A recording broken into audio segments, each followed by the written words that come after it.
Sidang sengketa aset 13 bidang tanah dan bangunan Universitas Bina Dharma kembali digelar di Pengadilan Negeri Kelas 1A khusus Palembang. Dalam sidang kuasa hukum tergugat 7 dan 8 menghadirkan seorang saksi atas nama Joshua Sihombing yang memasang papan kepemilikan lahan di kampus pada 2021 lalu karena diajak temannya, serta karena ditunjukkan sertifikat kepemilikan saksi. Sertifikat yang dilihat saksi sendiri atas nama Buhori, Suheryatmono, Rifa Aryani, dan Zainuddin Ismail sesuai nama yang ada di papan. Saksi ini tadi telah memberikan keterangannya yang menyatakan bahwa saksi ini yakin pada saat pemasangan pelang itu saksi melihat sertifikat yang dimana sertifikat itu terdapat namanya 4 orang.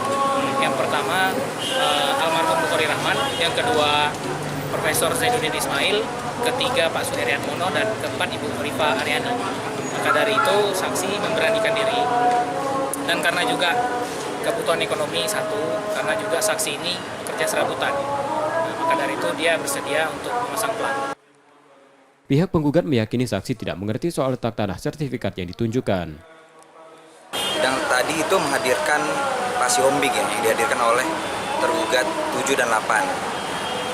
Dia itu adalah selaku pemasang pelang, katanya seperti itu. Cuman hanya ditunjukkan saja bukti kopi sertifikat, hanya satu bukti, dan dia juga tidak tahu di mana letaknya sebenarnya, apakah di kampus A, B, C ataupun kampus lain gitu kan. Dia tidak mengetahui secara persis nama yang dicantumkan dalam sertifikat, juga dia terlihat salah tadi menyebutkannya.